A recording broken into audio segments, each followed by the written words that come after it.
welcome to the How to Market Your Horse Business podcast. My name is Denise Alvarez, and I'm so glad you're joining me here today. Now, before we jump into today's topic about building your horse business from scratch and introduce you to my guest, I'm going to quickly introduce myself just in case we're new friends, and then we will jump right in. So as I said, my name is Denise Alvarez, and through my business, Storm Lily Marketing, I get to help dream-chasing horse business owners to see clearly through the marketing overwhelm so you can create a cohesive plan for your social media, your website, and your email marketing that will help you to turn your online audience into your customers. Now, I do that through Take the Reins, my one-on-one coaching program, as well as website design and website copywriting. And I do each of these things to help you be out doing more of what you love to do. That's why you're here for marketing help, right? So here on the podcast especially, you can expect a mix of step-by-step strategies, essential how-tos, and entrepreneurial mindset shifts that will help you not only see what's possible for your business, but I'm also here to guide you through that process so you can make it happen. Now, as I said, today we do have a guest on the podcast, and my question for you is, have you ever had a problem and thought, somebody should really fill in the blank, right? You come up with a solution for your problem. We do that all the time, right? Now, my guest, India Wilkinson, did that when she was having a problem, which you'll hear about, finding a horse, the right horse. And not only did she have this thought, but she kept going. And she actually created the solution that she wished existed. Now, as you'll hear, it's been about 4.5 years since that idea came upon her, at the time of this recording, of course, and Main Street Market was the result. You'll hear more about that, of course. It is an app and an online marketplace for buying and selling horses, and they're continuing to expand past that idea. But what I want you to know is she didn't just create it. It doesn't just exist, but it's actually a growing business, and it's been expanding, and she even has a team of people that are helping her. And yet, what I want you to hear is that she went from idea to reality, and then she continues to keep going. And I know for many of you, you've had that thought. You have an idea for your business. Maybe you're already in business, but still you have an idea for a new product, a new service, for a membership or a course. But then what do you do to keep going and make that happen, right? So here on this episode, you're going to hear India share her founder's story, but more than that, she's going to share some of the mindsets and even the specific action steps that she has taken to help her build her equestrian business.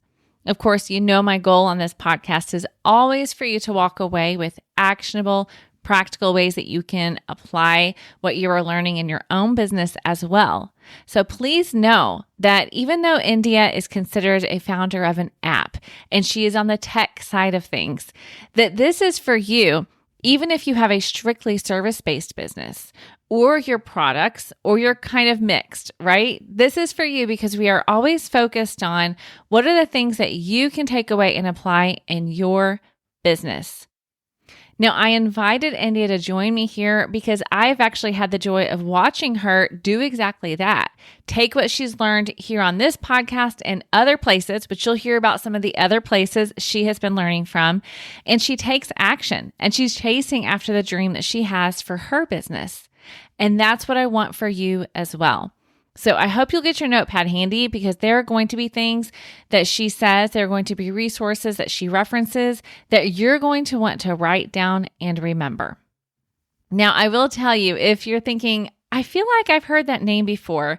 Yes, India has been on the podcast before, but it was actually to share her depth of knowledge related to sponsorships because that is her past life, her corporate positions that she had previously held. She had a lot of insight to share, and we actually broke that into 2 episodes. So if you have not listened yet, after you listen to this story, I do invite you to go back and listen to episodes number 46 and 47. Number 46 is how to increase sponsorship revenue. And then number 47 is 5 tips to maximize your event or rider sponsorship. Okay. So you can head to stormlily.com/46 for 46 or stormlily.com/47 to listen to either of those episodes.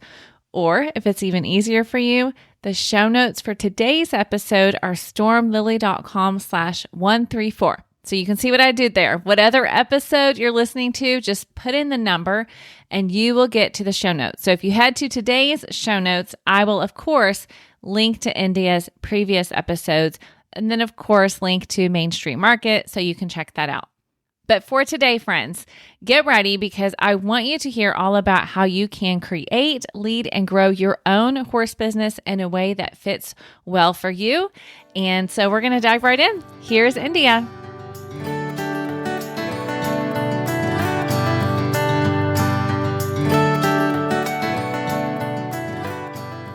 India, thank you so much for joining me here today on the podcast. I so appreciate your gift of time, and I cannot wait for my listeners to get to meet you again.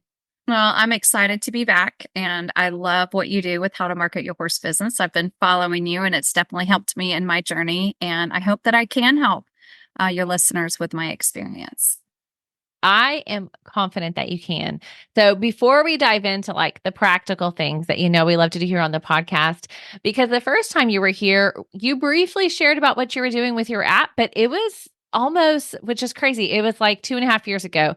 So a lot has happened since then. And it really wasn't about your founder story. But now I want my listeners to hear you from the perspective as a founder of an equestrian business, starting something from scratch. And so would you just give them a brief timeline? Like it doesn't have to be super in depth, of course, but give a good timeline so people understand why I've invited you here, why I know that you have the authority to speak into these things, and kind of what that has looked like for you, kind of how the dream got started and how you've gotten to where you are today. Okay, so when we spoke, Main Street Market, which is my business, had been live just for a few months. So I definitely have a lot more experience in that part of growing the business.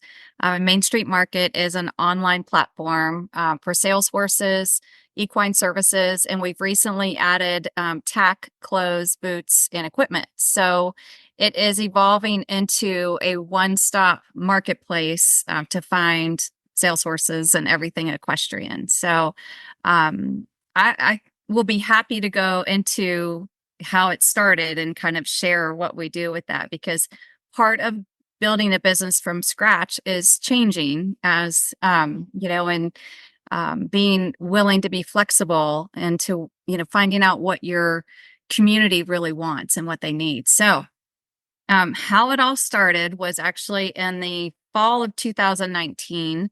I was leasing a horse and a dressage horse. I have a background in eventing and then decided that I wanted to pursue my medals.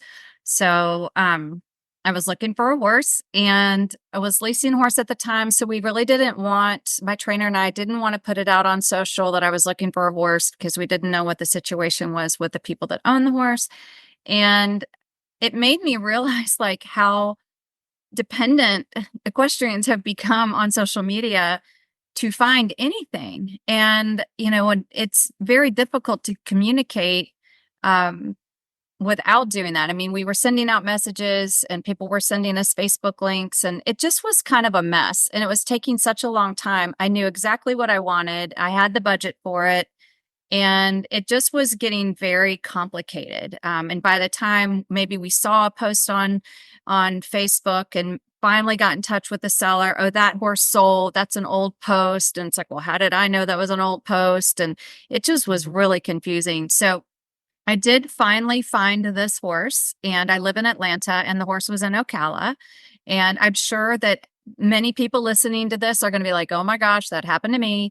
So I drove to Ocala, which is about a 5-hour drive, and everything on paper, this horse was my horse. There was no doubt in my mind. Once I sat on this horse, we were going to be going through the vetting process. This horse was coming home with me. And as the minute I sat on him, I was like, this is not my horse. It just wasn't a good fit. I knew it right away. And so disappointed, here we go back to the drawing board. And I know a lot of people, deal with that. Like it just takes a long time. So I'm driving back to Atlanta and I pull over in the Publix parking lot And I'm sitting there and I'm like, I cannot believe that I'm in Ocala and I know there are horses here that would fit my specs. I know that people would love for their horse to come home with me. I have a good Mm-hmm. reputation as a horse owner. And I was like, this is so frustrating. And I thought if there were an app like the real estate app that you can go on the app and you can look for, all of the houses in the area that are for sale and you can contact someone immediately. I was like, that would be so incredible that because even at that point, even if I started messaging people, even if I could stayed another night, by the time they get the message, horse trainers are busy, sellers are busy.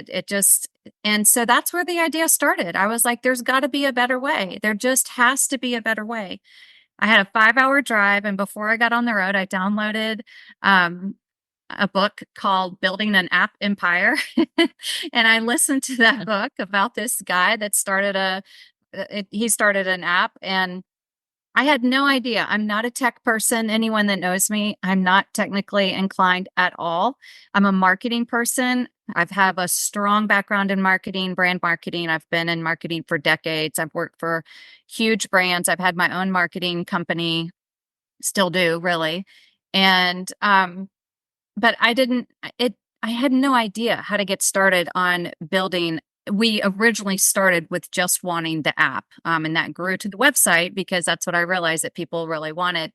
So I just started listening to podcasts and literally listening to that book and there's so much free information out there. There's so much information. And so that's how it started. And I got home and I sat down with my husband the next day and told him the whole story. And I said, I've got this idea.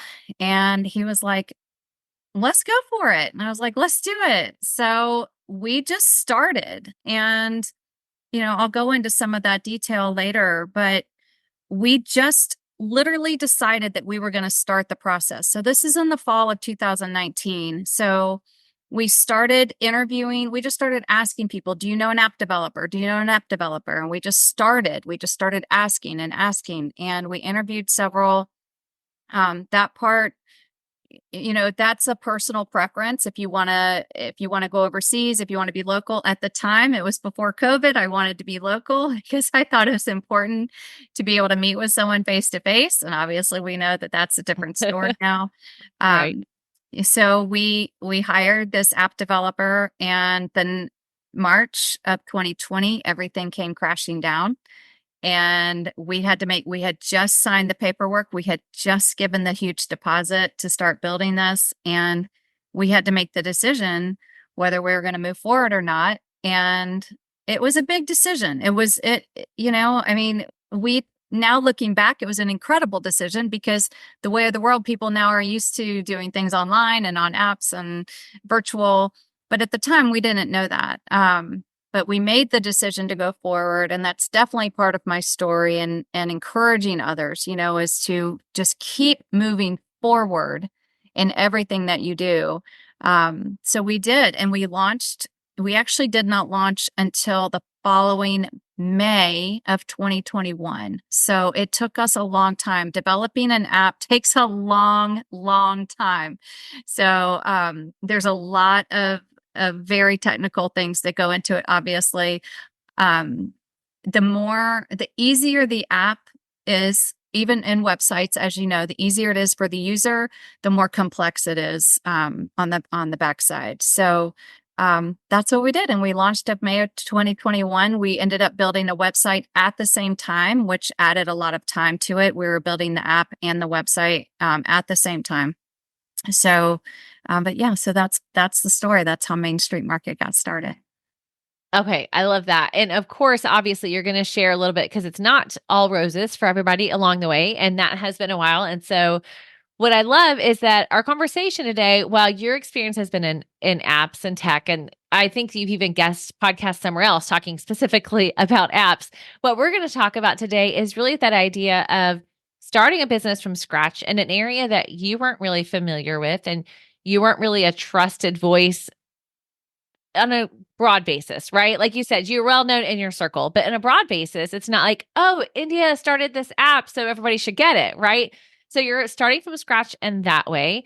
Yeah. And so I know that we have people listening that either A, have an idea that they've been considering adding on to their business, or maybe they're just wanting to start into a horse business. Or we maybe have people who have started from scratch, but they're struggling and they're not really sure why they're struggling, and they don't have that marketing background, which you definitely have the benefit of. And so, what I really think that is going to happen is people are going to walk away inspired, but also with some practical ways that they can take and apply in their horse business immediately, which, of course, is always my goal here on the podcast. So, thank you in advance for being willing to share the lessons that you have learned along the way.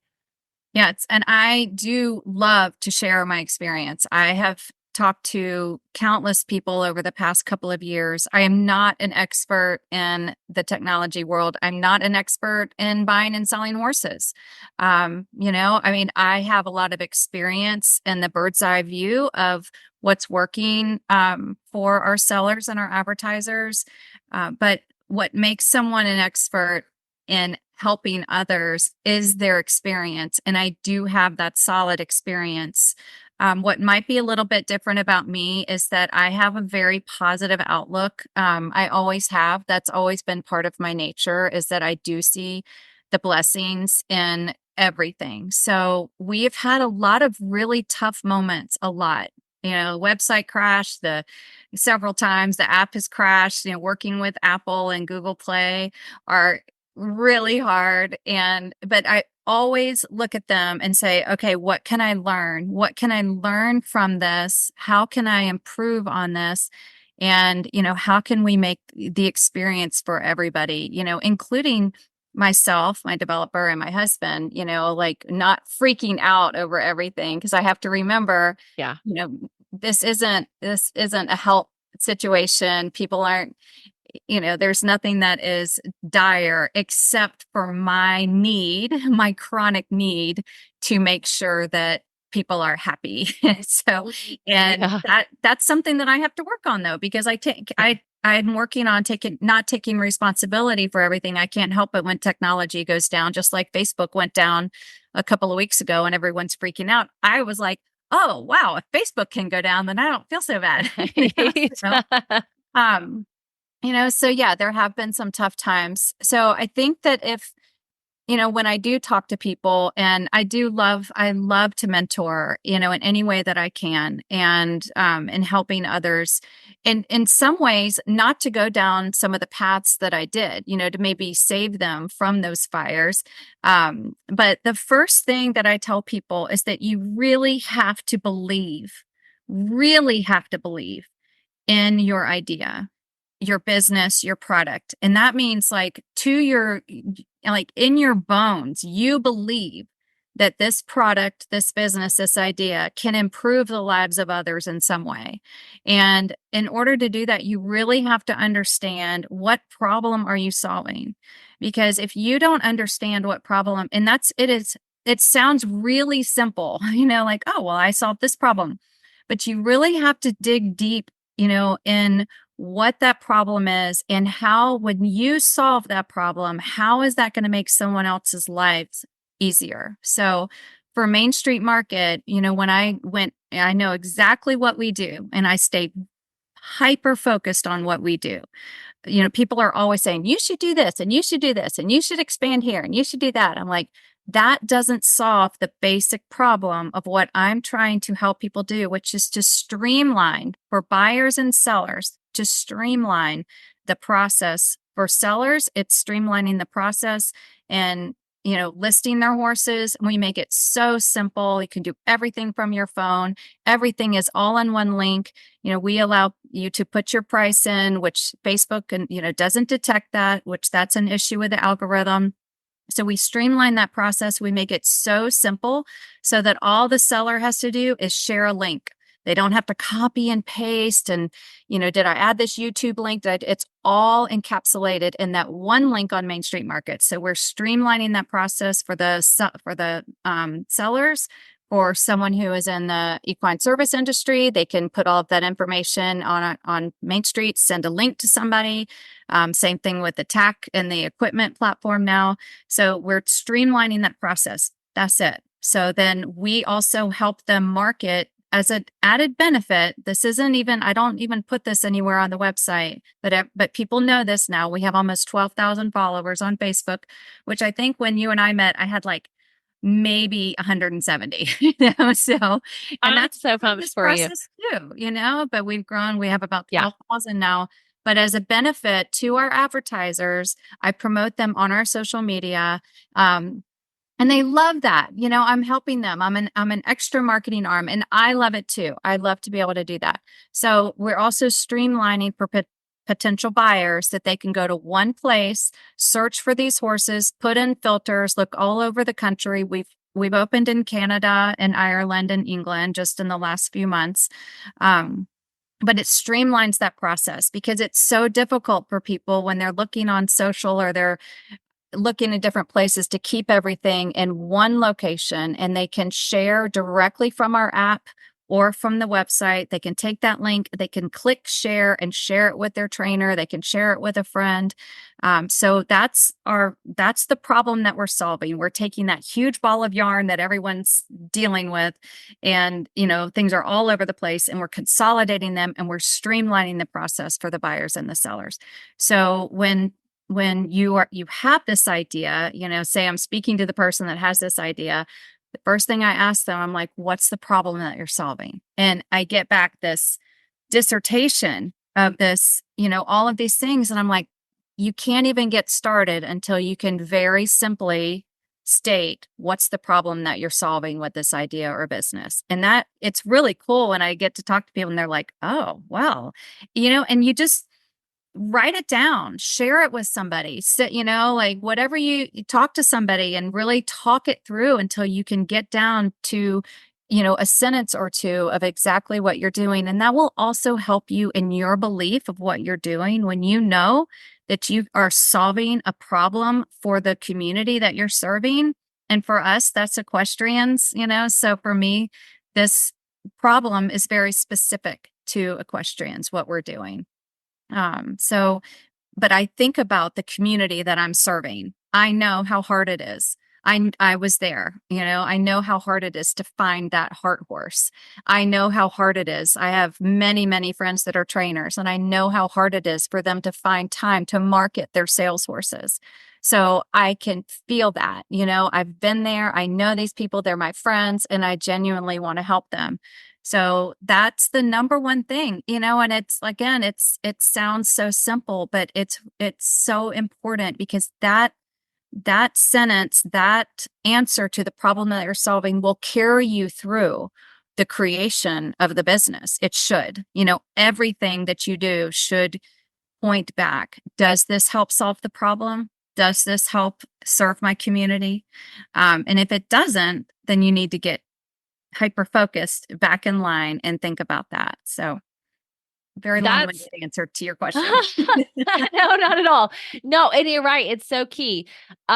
It's funny. So a couple of things, I'm going to speak to the listeners on a couple of things that you said, because yes, believe in your idea and then knowing the problem.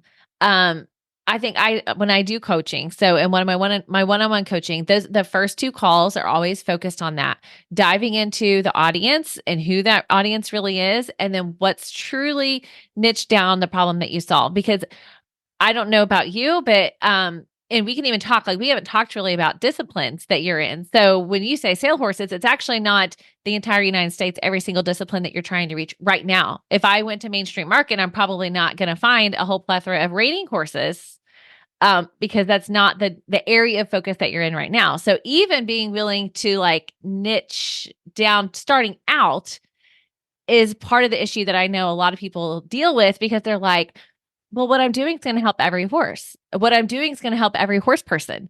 And that may be true, but when you're just getting off the ground, if you're trying to reach the millions of horse owners, then you haven't really narrowed down the area and the people that you're trying to solve a problem for. So speak into that from your experience, what that has looked like and how you kind of figured that out. And obviously, I know your heart is to go bigger, and to do all the things. But starting out, you didn't go to every single association and every single discipline to try to get people to list. What did that look like for you? Yeah, I love that you brought that up because we actually do have a very large following now of reining horses and Western pleasure horses. And it's been so cool because that is outside of my sport horse world. And we really had to establish credibility in my world before Main Street Market was really able to address the same. Because what I found, and this has been so cool, and I really, I mean, yes, I want every discipline, every breed, every country, everybody to be on Main Street Market. But you're so right. And I'll tell you the path how I got there outside of my outside of my network, because I think that's what's more important here, whether whatever the discipline is, if somebody really wants to take this advice and implement this into their own business or idea, you really do have to start with your own nucleus, and starting with the people that trust you, that like you, that will support you no matter what. If you're selling bananas on the side of the road, that they'll be like, I'll buy a banana. Those are the people that you want to talk to first. And that's exactly what I did. And I might be skipping around a little bit, but when you start to share your idea, make sure that you have an NDA. That's really important. Even though you're you're going to start talking to people that you don't know as well. Of course, your inner circle, you're going to be able to trust, but go ahead and get that NDA. I did share, I sent out that Okay, for NDA. people that are listening that are saying, what are you talking about, India? What's an NDA? Dive into that. Okay, so an NDA is a non-disclosure agreement, and basically what it says is, I'm going to share this information with you, and you're not going to tell anybody, Yeah. or I will take legal action. And we've been very fortunate that we haven't had to do that, but there are proprietary things that you're going to share with people, and you just never know. I've had people share things with me. I'm like, oh gosh, like, you're lucky that was me because I won't run with it. But there are people that might run with things, I mean, so we don't want to go too far, but just go ahead and get that NDA. You can find them online. It's really easy. But start sharing, with that nucleus what you're doing as you start to build. So my world is eventing and dressage, and immediately the eventers came on board immediately. I have a very strong background with the eventing community, and now with the dressage, but that was really my core. And they were like, yeah, whatever you're doing, sign us up. So I had, 10 to 15 friends that were selling horses. And I was like, can you help me try this out? And that's kind of how we started. And you can see it now if you go to Main Street Market, if you can see it on the map. I live in Atlanta, and you can see the concentration of the horses that are for sale. They concentrate in the Southeast. Now we're north, and now we're California, Texas. Now we're everywhere, but you can see the majority you can see how it's growing. It's pretty cool. But that's what I would definitely tell people to do. Start with the people that you know, like, and trust, and that know, like, and trust you, and ask them to come on board, because that's what I did. And I have found over the decades that I've been in the equestrian world, but also in my nonprofit work, people really want to help. You just have to show them how. They really want to help you. And if you say, you can help me by putting your horse on here, and I did it for free for a long time. I let people put their horses on there for free as we were testing things out. And that's really how it started. So it started in the sport horse world. But like I said, before I didn't even go to the Western world. I didn't have that credibility in that world. I'm gaining, Main Street Market is gaining credibility in that world. And but I didn't go there first. I went with the people that knew me, that knew my reputation, that knew that they could trust me. And also, you want to make your mistakes with the people that are going to be the most forgiving. And those are going to be the people that know you, because there are going to be mistakes. There are going to be things that happen. We had so many things that were glitches on the website. And now I know that it takes about 3 years with a new business and a new app to get through all those glitches, to find out what's working. And it's really in your 3rd year, which is happening, that you really start to gain real momentum. No one told me that before. I found that out on a podcast somewhere, after the fact. I was like, oh, that is what happened. But as we have grown and now we have that credibility, now we have the 12,000 followers, now we have that growth, we have that. Now I can confidently go to these other disciplines and say, hey, I'm trying to grow my business in your discipline. And I personally reach out to people. I'd really love to have you on board. And I've had people be like, they'll watch. I don't think that's for me right now, but they're watching. And then I've had people be like, yeah, let's try it. Because a lot of what I've found in the other disciplines, there are so many crossovers now, and buyers are looking for these all around horses. So for a horse that might, typically be for a quote unquote Western rider, you may find that a lower level dressage amateur also wants that horse because that horse can, load by itself and then they can go on a trail ride. They're not limited to a 5-day or 6-day a week program. So I'm finding that that's what's so cool about Main Street is that we are able to connect. We're crossing disciplines and able to connect people that would not normally connect because there's this whole other world out there outside of each discipline. And Main Street Market allows those people to connect, and not through social media, but through our website, where they can find horses that aren't typically marketed in their own networks. So what was the question? That's good. No, you're passionate. I love it. Okay. Well, and I took you off course. So you had your things you wanted to share, and I took you off course. So you were talking about believing in your idea. I had specifically said, and then when you talked about knowing the problem, it has to be that you're willing to niche down and know the problem and know the community and niche down too. So that's cool. You covered that. So you're good. So I jumped into yours. Yeah. And I do tell people, like, I'm not trying to be Walmart, I'm not trying to be everything to everybody. I'm not, so I think that's really important. And I do think that a lot of business owners in the beginning, like you said, they just want to help everybody and help everything at the same time. And you can get super distracted, by doing that. But if you stay focused and you start with your core group, it does grow. And, this is something that I'm going to go over again at the end, but by really taking care of the people that are supporting you and are coming on board, that's how you grow authentically. I could have grown a lot faster on social, and, by putting more out there to bring in more sales horses, but I wanted to make sure that I was taking care of the people that were already on board. And that has allowed us to, like I said before, to get through the glitches, to be able to talk to people, how is that working for you? Oh, that's not clear. We're going to change that.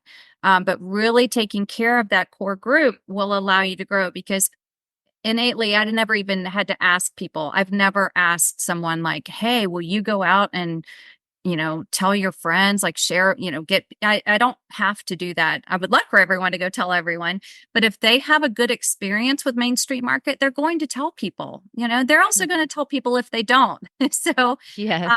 And that's part of what I want to talk about next, but, really starting and understanding that you can't be all things to all people. And if you are focused on that problem, the community that you're serving, the problem that you're solving, it will take off the pressure of trying to be everything for everybody. And knowing that, okay, I'm going to start with this smaller group. I'm going to take really, really good care of them. And then we're going to grow a little bit more. And then we're going to grow a little bit more. But you'll have that, not control, but you'll have that confidence that you are able to handle that as you grow. Because the things that, like when the website crashed the first time, if we had the amount, we have 27,000 to 30,000 visits a month now. If we had that then, the first time, I probably would have like curled up in a ball, but I understand now it happens, and it's going to happen again. We're about to make some major upgrades and do a facelift on the website. It's going to happen again, and it's okay. It's okay. So, but that's taken time for me to understand that. So it's better to have things happen when you're smaller and you can kind of manage that before you get a lot larger. So you bet. Okay. Sorry. I took you off course. So tell us your next one. So your first one was you've got to believe in your idea. So You got to know the problem, know the community. What else? What other advice do you give people? So I kind of touched on this a little bit, but it really is about asking questions and, putting together what I would do and what I continue to do. And I do this on Facebook too. You're my friend on Facebook, so you'll see I will put out there. I'm very transparent about issues that we come up, challenges that I'm facing. I feel like by asking those questions, involving the community, I trust them. They are the people that I'm serving, and I want to make sure that the decisions that I'm making are going to serve them. There's no point in me doing something or adding something to the website if my community says, well, we don't need that, or we were really wanting this. So asking questions is I'm a very inquisitive person anyway, so I love to ask questions. I'd love to find out what people are thinking. I love to learn from other people. I love to find out and you probably talked about this, but I am fascinated with how people came up with their ideas for their businesses. That's something that really does help inspire me and it keeps me going. But creating those focus groups and asking questions about, talking about the idea, asking how that would work for them, what benefit. And I always ask people to poke holes in things. Where can you find the holes in this? What am I missing? What do I need to know? Because a lot of times when you are the one that is growing the business, growing the product, growing your brand, like I think everything on our website is completely intuitive, completely, because I literally wrote every single word, Yeah. So every single thing on that website, it's Makes so sense to you. Yeah. Yeah. Yeah. Yeah. So, and then when someone says, well, when I click here, it doesn't, and I was like, you are so right. It doesn't make any sense, So I love to know that. And then my whole thing is like, if one person doesn't understand this, that's our fault. If the directions are up there and they don't understand it, we need to go back and make it more clear. And I do that all the time. There's always something where I'm like, let's make that a little bit better. But constantly asking questions, constantly trying to learn. And that's why, like I said, I love to listen to podcasts. And there's a podcast out there for anything that you want to do. You just put it in the search and you'll find it. Following your podcast has helped me so much. I listen to the ones that even somebody would think like, well, that has nothing to do with marketing horses or sales or an app. I still listen to them because I'm always inspired. There's always something in there that I'm like, oh, that's a really good idea. Or, and I kind of think of it as, as equestrians with riding, like we'll go take a clinic with somebody maybe that, we'll never see again, or, maybe it's just, but we want to take that clinic and just learn, so we have an hour of training and maybe you only get one little thing out of that clinic, but that improves your riding or that changed the way that you felt about a certain, way that you were doing something with your horse or encouraged you, it could even just be that like, oh, I am on the right track. So listening to podcasts, I listen to something every single day that is either personal or professional development every single day. That has been something that I've done that for probably before I was reading them or listening to CDs. But probably for 20 years, I love just learning from others. And one of my favorites, and I probably mentioned it before, is How I Built This with Guy Raz. Same. I love that one. Oh, I love it. But he goes deep into the stories of businesses. And one of the things that always resonates with me is that every single successful person on there has had massive failure. They have had massive challenges. There has been something that I'm like, oh, well, that's good. We haven't gone bankrupt, so we must be doing well. You hear Right. about all of these incredible businesses that made, that were on the brink of bankruptcy, or they, lost their investors, or just all these stories. And it just really helps you build your resilience and knowing that you cannot be successful without going through those things. You can't, Yeah. it's just the nature of these businesses that everybody faces challenges. So I kind of group that under the asking questions, because if you have the mindset of wanting to learn and wanting to be better professionally and personally, that's going to help you with your resiliency in growing your business. So Oh, that's such a key word for entrepreneurs, right? Resiliency. I mean, even somebody like you said with the best idea and the best of everything at their fingertips, something's going to happen. Something's going to go wrong, and it's your mindset, like you talked about early on, that has so much to do with how you handle that and how you move forward. That's a good word, resilience. I love that. yeah, it's definitely something that's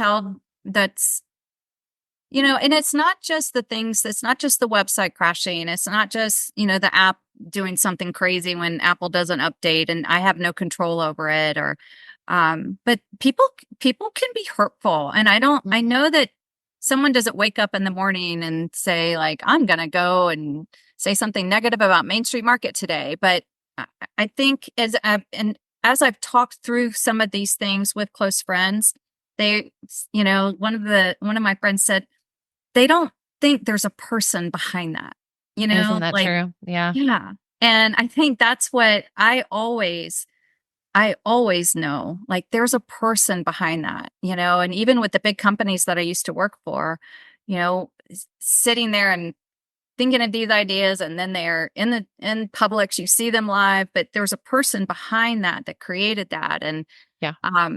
that that can be very hurtful. That is where you have to really put your Teflon on. You just have to kind of put that vest on. And it does still happen. I've recently, someone kind of came after me and said, my horse didn't get any attention on Main Street Market. And this is something that I recently posted about, because I was like, how should I handle this? Should I say up front that your photos and your ad and your wording really isn't that great? You're probably not going to get inquiries, because it's not Main Street Market. I know that because we sell horses all the time off of Main Street Market. So I always, if it works for one, it can work for 1,000. So I don't want to hurt someone's feelings and say, hey, your photos and your videos aren't that great.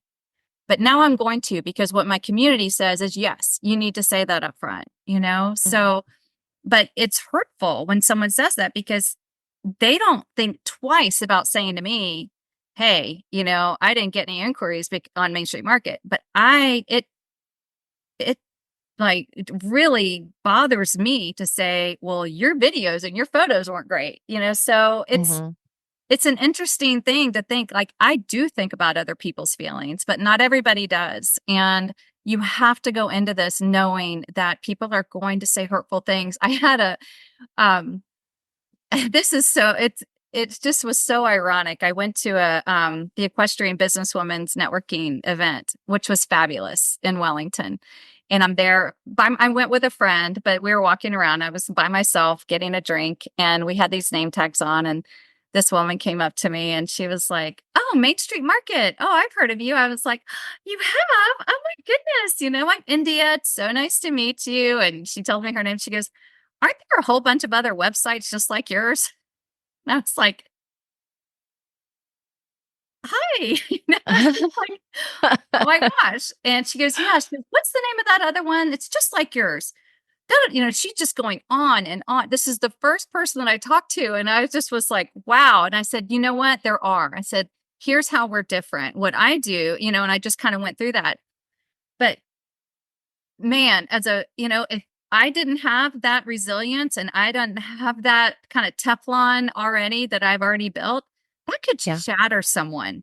Somebody else Yeah. who had just started might walk out. So we just have to be ready for that, because it is going to happen, and understand that I don't think people are intentionally being unkind. I think that they are just, sometimes there's not a filter. And it taught me too that day that happened, because I had so many positive things, so many great things happen that day. And that's what we have to focus on. And I have people that message me all the time and talk about just how, amazing Main Street Market is and how much it's helped them. And I have to not focus on the things that somebody says that maybe not be as kind as they could be. Okay, I might be taking you off track, but I want to ask you a specific question about that. Then I'm thinking about the person that's listening that is either in their infancy of the idea or just in the first few years of their business. And when they tell people about it, right, maybe it's somebody that is the trainer and then they tell people that they're starting and then somebody says, well, aren't there already enough horse trainers out there? Or didn't I hear the horse market is XYZ? People that usually the people that say that are the ones that don't really know what they're talking about anyways. Let's just be honest, but it hurts either way. It impacts you either way. You're married to this idea. So let's also acknowledge that when you're an entrepreneur, your business is your baby and mama bear is going to come out either way, and like you have to be aware of that. And it's so much of it is a mindset thing, right? And preparing yourself. So can you talk about just like one specific thing maybe that you have learned as you started this out, maybe when you were in your infancy and you were sharing it with people and people did say, well, doesn't that already exist? How is yours going to be different? The objections will come. And number one, like you said, looking at it as an opportunity to get really solid in your idea and to make sure you really are meeting a problem. But then also there are times when people are saying things and you just know in your gut, you've got to stick to your guns and this is going to work and you're going to make it work. And this is the way it's supposed to be. Kind of walk us through a couple of ways that you've walked through that yourself.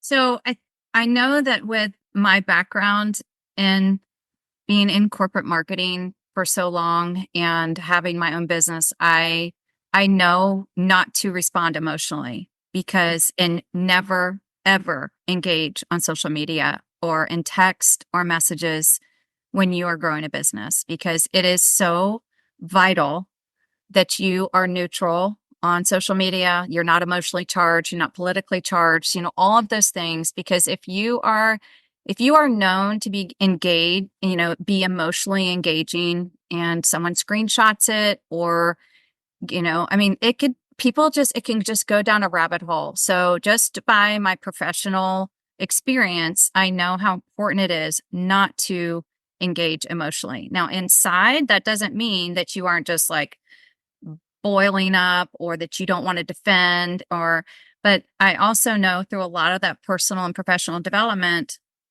being quiet is so powerful. It's so powerful. And just being quiet and reflecting and having that answer. If somebody says, like you said, isn't there one already out there? Isn't there something already out there? And, people said that to me and I said, yep, but mine's going to be better. Yep. And that's it. And then you kind of get oh, okay, I'm not going to engage. I'm not going to engage with somebody that doesn't see my vision. And that's okay if they don't. Honestly, I have people that don't put their horses or their services on Main Street Market. That's okay, because I have so many other people that do. We have thousands of horses and, so it's not, because like you said, it's your baby, but you just have to remember it is not everybody else's baby. That's good. Don't engage emotionally. I think also while you were talking, this goes along with that and came to mind because you said something about you didn't have to try to go. There's people that are not using your app and you're not spending your energy going to try to find all the people that are not using your app and trying to convince them they need to. You're instead spending your energy talking to the people that are a right fit for you and that are going to use it. And so for those of you that are listening, I want you to hear that. And I want you to think about where you're putting your energy. Don't put so much energy trying to convince all the haters, trying to convince all the people that are not on board with what you're doing, that they should be on board. Your time is so much better spent investing in the people that are already there with you and investing in the people that maybe you haven't connected with yet. But then when they hear your story, when they hear your idea, when they hear about your service, your product, whatever it is, then they're going to be on board because those are your right fit people. And you don't need thousands of those people to get started, right? You need 20 of those people to get started. You need 100 of those people. And that's a big difference in how you spend your time and your energy if you're trying to convince people or if you're trying to really talk to those right people. Yes. I think that is the most powerful thing for anyone to take away from this. And this is what I was saying, like, take care of the current customers that you have. Take care of those people. Ask them, how you can be better. Ask them. But like you said, I don't pay for any advertising. We haven't ever paid for advertising. We get 100 to 150 downloads a month on the app, which I'm thrilled because I don't that's just coming from word of mouth, or maybe they're seeing it on Facebook. I'm not sure, but we're growing organically, which is so important for me. And I know we wanted to talk a little bit before we ended about. Yeah, you're leading me into the next one.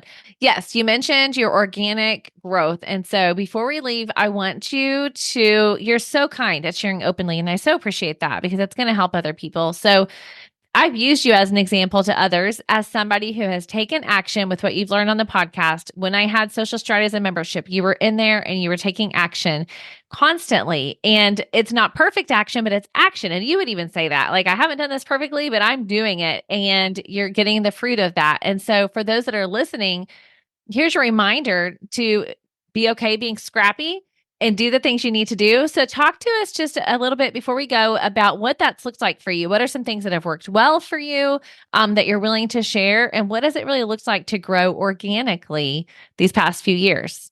I did learn a lot. I always do learn a lot from you. And as I do help other people in their journeys, just kind of with sharing my stories, I always recommend your podcasts, your page, and several others, because it's so important that we are learning from other people. And like I mentioned before, just even you'll get one little tidbit out of every kind of just learning from other people who have been through this journey. So, the word organic is such it's such like an overview of so many different things, because when I think of organic, I really think more of authentic. And that is something that I am very authentic in everything that I do with Main Street Market. I put myself out there. And if that's something that I could help other people to just take that, just take that leap and put yourself out there, be vulnerable. And, I always believe that people really do want to help, but I have been overwhelmed with the kindness of especially equestrians and wanting to help. So in growing authentically, and growing from scratch and being scrappy in this, it all really goes back to belief. I really do believe that Main Street Market will be the number one online marketplace for equestrians. And that is, we're on that path. So every day I focus on that. So in practical terms, what I do and what I've always done is I create lists. So I have notebooks and notebooks and notebooks. I'm a pen and paper person. I've tried to do it online. I've tried to do all these different apps. For me, it's pen and paper. But I love now to be able to go back and look at those notebooks. But I keep a notebook and I have kind of a big idea section. And I just do that with Post-it notes, just putting my own different tabs. And then I have more of like the logistic sections of what I need to do to get there. And that helps keep me focused, because that is something that is so easily, as we're building a business, to get distracted by bright, shiny things, or maybe I should do this and maybe I should do this.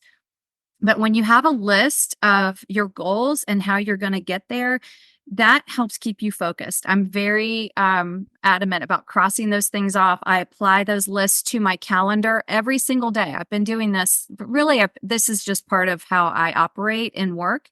But I think that's something that people don't think about, that you have this idea. I keep a notebook by my bed. I keep a notebook in my car. I keep notebooks everywhere. And then I rip those pages out and I bring them in the house and I put them, I transcribe those into the big notebook, because you're always going to be having these, random ideas, but you really have to think about how you're going to get there. And by keeping those lists, it's going to help you with a roadmap, to do that. So that's one of the things that I do in being authentic and growing organically, is just staying focused and having that belief in what I want to do. So do you want me to kind of share some of the things that I did as I started to grow? Yeah, be super practical. I love it.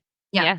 Yes. So we all start from nothing, like zero followers, zero emails, zero just everything starts from scratch. Everything, even the largest companies, if you really go back, and learn about how they started. And I think that's one of the reasons I love to listen to those types of podcasts, like How I Built This.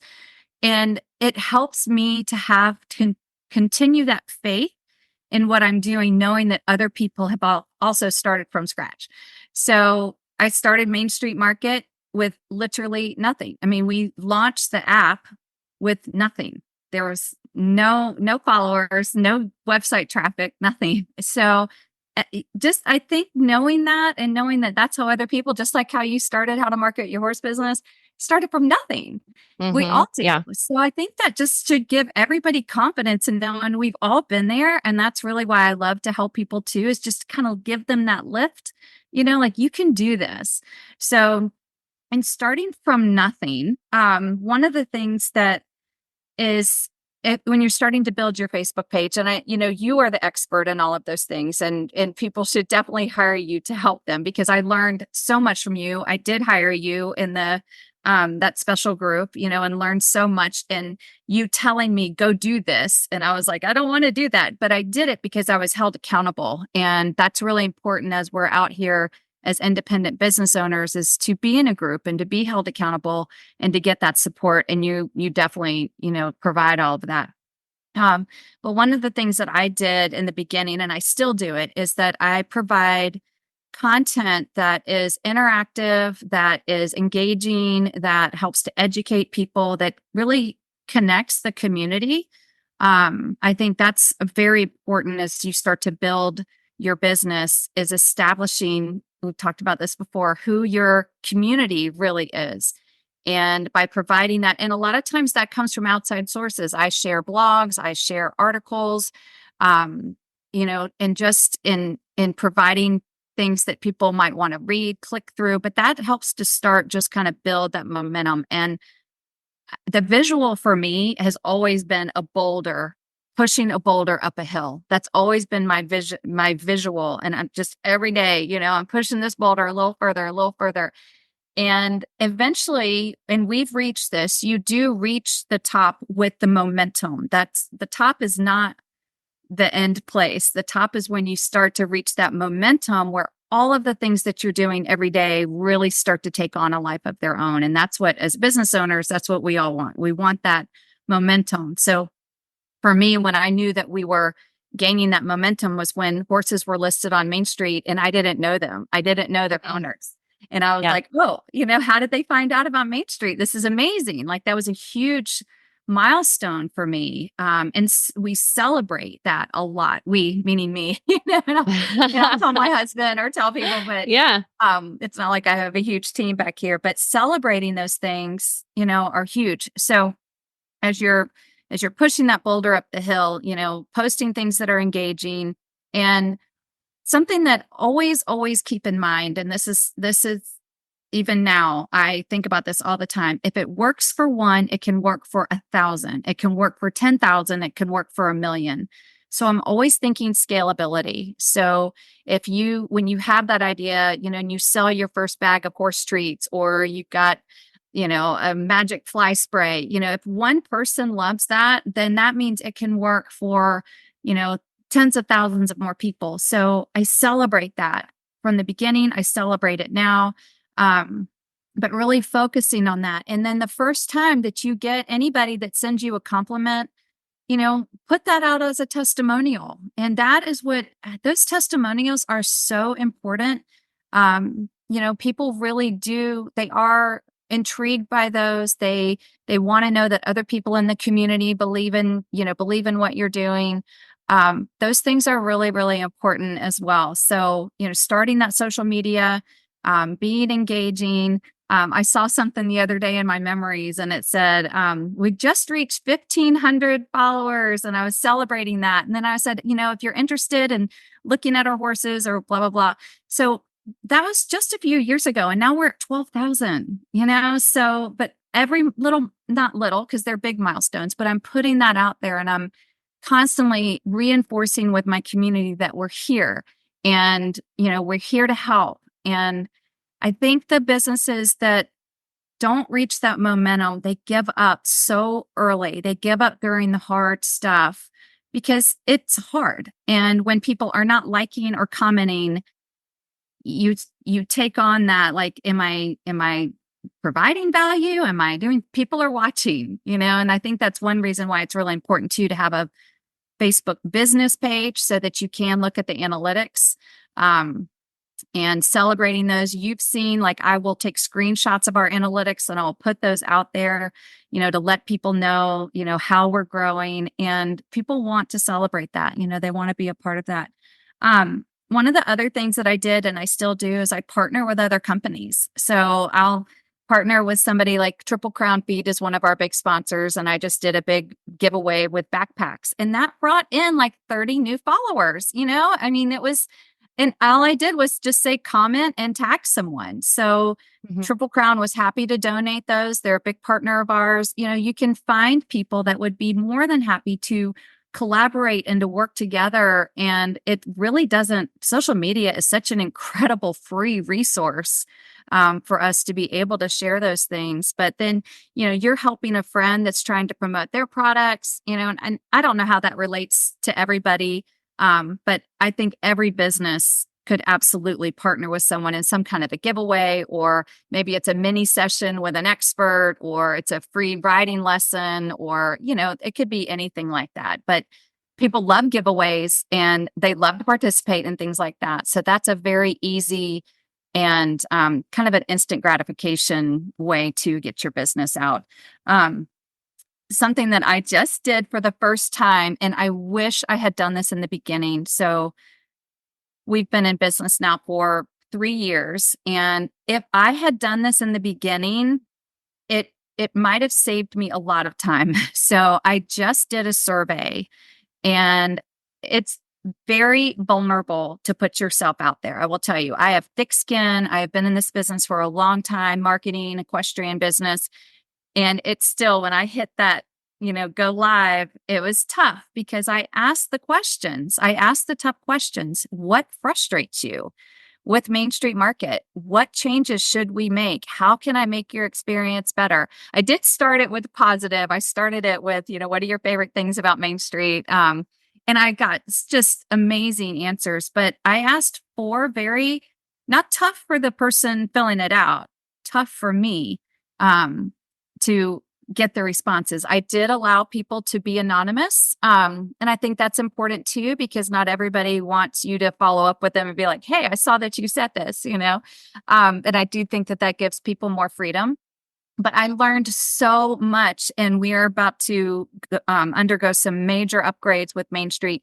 And it's actually helping me be very focused on what we need to do for my community. So it's not just my ideas of what I think need to be changed, but I've gotten some things across the board that I thought, oh, I didn't realize that was a priority. And we offer equestrian services on Main Street. And I would say 50% of the people that filled out the survey didn't know that. So I was like, that's on me. I have to be better then about promoting that side of our business. So I would recommend doing that in the very beginning, like just putting together, I'm doing one on Survey Planet. It's free. I'm sure there's lots of them out there. But write the questions out. What do you need? What are you looking for in this business? How can I serve you? All of those kinds of questions. And it will really help. I wish I'd done that in the beginning. So here I am 3 years later. However, it has been just absolutely so affirming in what we're doing. The positive responses have been just absolutely amazing. Everyone's been super kind, but direct, and I appreciate that. So that's something that I would definitely do. Let's see. Yeah, I think I've covered everything on that. I'm sure I'll think of something later that I needed to add. But I think just, like we talked about, like being scrappy and every day being focused on what you need to do to get to your goal. And I'm really big on I go a year out, and then I go 6 months out, and then I go 90 days out and 30 days, so that I'm constantly chipping away at this goal. But if you have this goal and then you don't have any steps in between, it's very overwhelming, and you just go, you can just kind of go all over the place. So I work backwards, and I've always done that with work. So that's probably in life too. But that just really helps me to have that written down, and then being able to have that focus. And then also in that, just like what I was talking about with the survey, being willing to pivot. If something's not working and your community is not responding, figure out why. And I know a lot of people, and I'll use Main Street for an example. I have people that use Main Street to promote their horses, and they have a sales business, and maybe their horses aren't selling as fast as they should. They would rather point fingers at at the market, at the potential buyers at Main Street for whatever. But if if I had the opportunity to talk with them, I'd be like, I'd really like to edit your ads. I'd really like for you to upgrade your photos, So I think that as business owners, we really have to look inside ourselves before we look out and to see why things aren't working. Maybe you're going down a path that your community just really isn't interested in. And that will help you to go back and to create something that does serve your community. Thank you, India. I know that's a lot, and it's only a little bit of what you've done, right? Like, I'm sure for those listening, they're like, okay, I'm taking notes.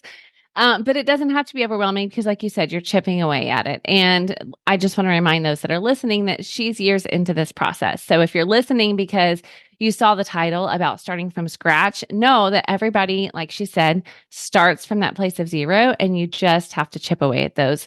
And so I appreciate you sharing some of the practical ways that you've done that for sure.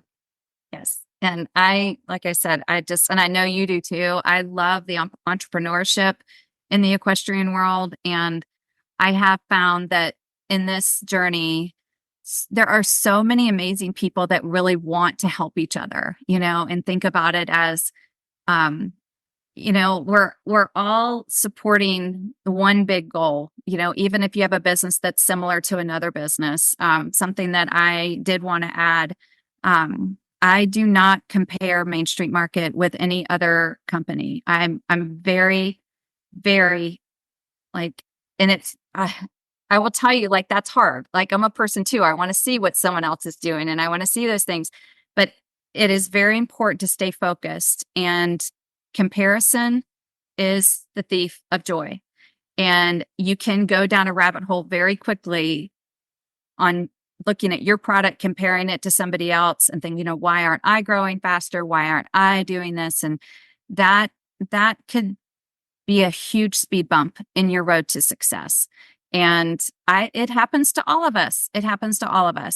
So just staying focused on you. I've blocked 2 social media accounts that are similar to mine, they're not doing anything wrong. They're awesome, but to keep me from even thinking about that, because they don't have anything to do with my journey.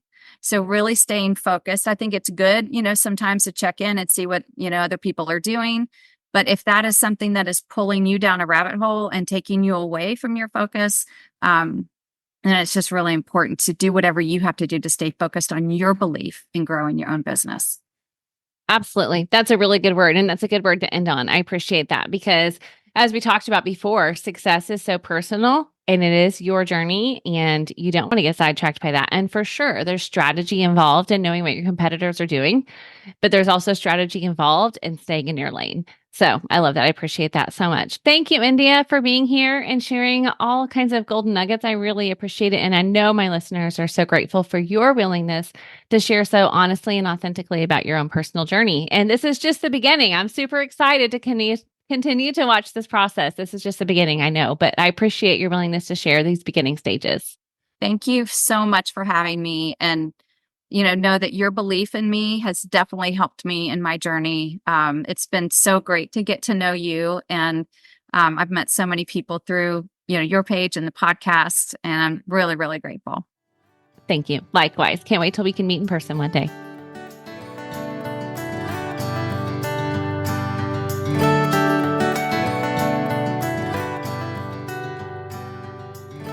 Okay, friends, I hope you loved meeting and hearing from India.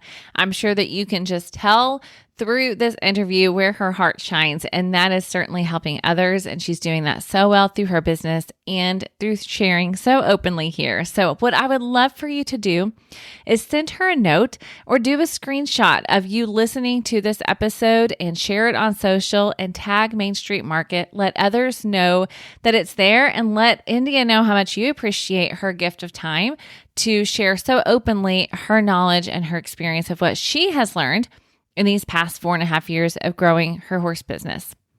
Now, also, I have one more action step for you.